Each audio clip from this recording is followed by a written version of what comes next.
बिस्मिल्लाहिर्रहमानिर्रहीम। अस्सलाम वालेकुम नादरीन। रियासत बहावलपुर के 10वें फरमारवा नवाब सादिक मोहम्मद ख़ान अब्बासी राबे की कितनी उम्र थी जब वो नवाब बने? शहजादा जाफर खां की साजिशों का कैसे खात्मा हुआ? एजेंसी की हुकूमत से क्या मुराद है?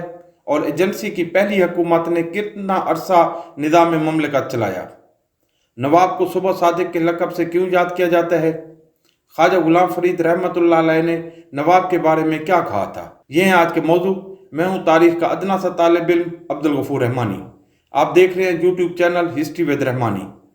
आप अगर मेरे चैनल हिस्ट्री विद रहमानी पर नए हैं और बेहतर समझते हैं तो इसे सब्सक्राइब करें ताकि इस तरह की तारीखी और मालूमाती वीडियोस आप तक बर वक्त पहुँच सके।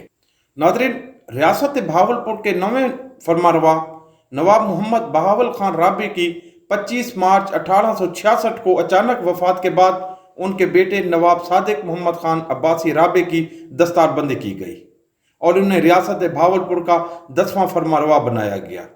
लेकिन जानशीन कम उम्र था। उसकी उम्र उस वक्त सिर्फ 4 साल 7 माह और चंद दिन थी। चुनाचे मुखालफिन ने इससे फ़ायदा उठाया।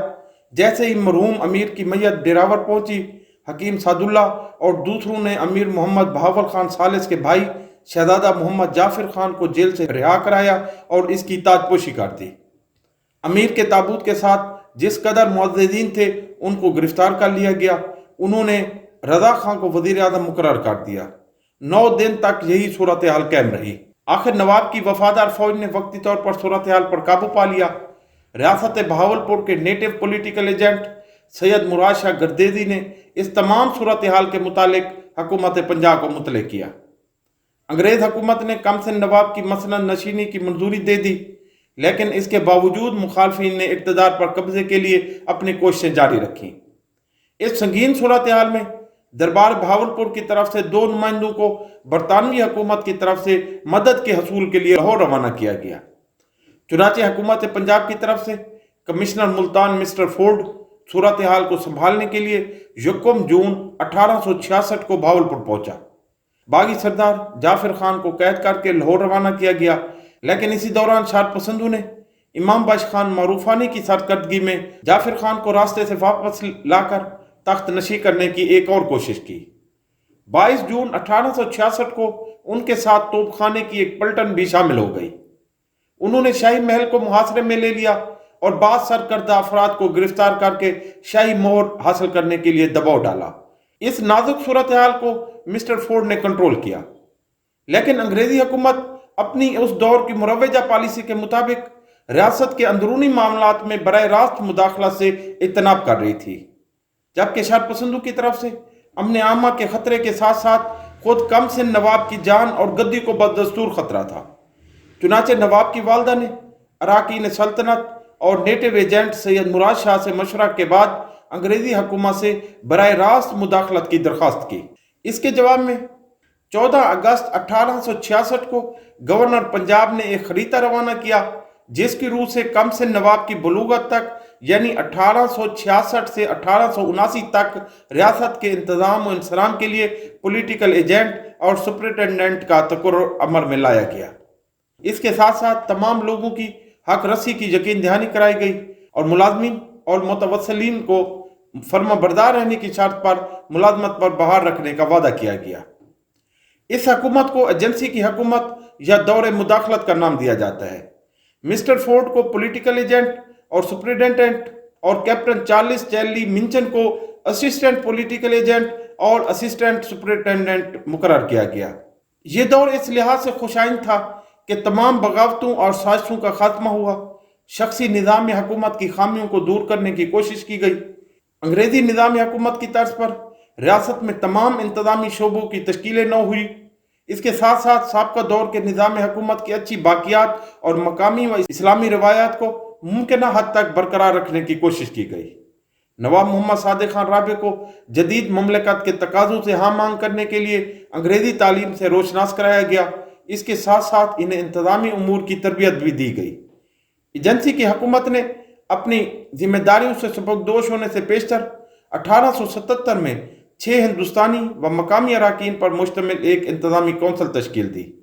یہ کونسل پولیٹیکل ایجنٹ کی زیر نگرانی ریاست کا انتظام و انسلام چلاتی رہی۔ اس کے اجلاس میں نوجوان نواب بھی شرکت کرتا تھا تاکہ اقتدار کی منتقلی سے پیشتر نظم و نسق کا تجربہ حاصل ہو۔ آخر 28 نومبر 1879 کو نواب صادق محمد خان رابع کو پنجاب کے لیفٹیننٹ کرنل رابرٹ ایجلٹن نے حکومت کے اختیارات تفویض کیے۔ کیونکہ اس وقت تمام حکومتی اقداروں کا انتظام و انصرام ایک باقاعدہ صورتحال اختیار کر چکا تھا، اس لیے نواب کی زندگی میں ملکی انتظام خاطر خواہ طریقے سے چلتا رہا۔ نواب صادق محمد خان رابع ہندوستان بھر میں پسند کیے جاتے تھے۔ ان کے محلات بنانے کی دلچسپی نے ہندوستان بھر سے اور بعض بیرونی ممالک سے اعلیٰ کاریگروں کو بہاولپور میں جمع کر دیا تھا۔ نواب ایک بہترین کھلاڑی اور شکاری بھی تھے۔ وہ مختلف فنون کے ماہر کاریگر ریاست بہاولپور میں منگواتے اور انہیں یہاں آباد کرنے کے خواہاں ہوتے۔ انہوں نے ریاست میں حکومتی اداروں کو فلاحی و اصلاحی تقاضوں سے ہم آہنگ کرنے کی کوشش کی۔ یہی وجہ ہے کہ نواب صادق محمد خان رابع کو صبح صادق کے لقب سے بھی یاد کیا جاتا ہے۔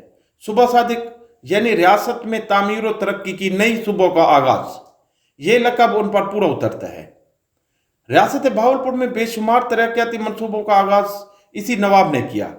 بہاول گڑھ تحصیل منچن آباد میں بارانی زمین، بیکانیر، سرسا، لدھیانہ اور فیروز پور کے لوگوں کو مستاجری پر دی گئی۔ اس سے ریاست میں امن و امان قائم ہوا اور زراعت کو خوب ترقی ملی۔ علاقہ الہ آباد میں نہر خانواں کے لیے نیا ہیڈ بنایا گیا۔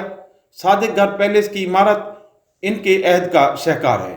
کوٹ میٹھن کے خواجہ غلام فرید رحمۃ اللہ علیہ کی خدمت میں حاضر ہو کر بیعت کی اور اس عقیدت مندی کو آخر دم تک نبھایا۔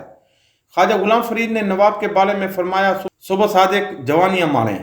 14 فروری 1899 صبح 10 بجے ان کا انتقال ہوا اور شاہی قبرستان قلعہ ڈراون میں اپنے بزرگوں کے پہلو میں دفن کر دیا گیا۔ ان کے 2 فرزند تھے، محمد مبارک خان عباسی، محمد حاجی خان عباسی۔ وفات کے وقت نواب کی عمر 37 سال تھی۔ 19 سال ریاست بہاولپور پر حکومت کی۔ محمد مبارک خان عباسی ریاست بہاولپور کے 11ویں فرمان روا بنے اور ان کا لقب نواب محمد بہاول خان عباسی خامس رکھا گیا۔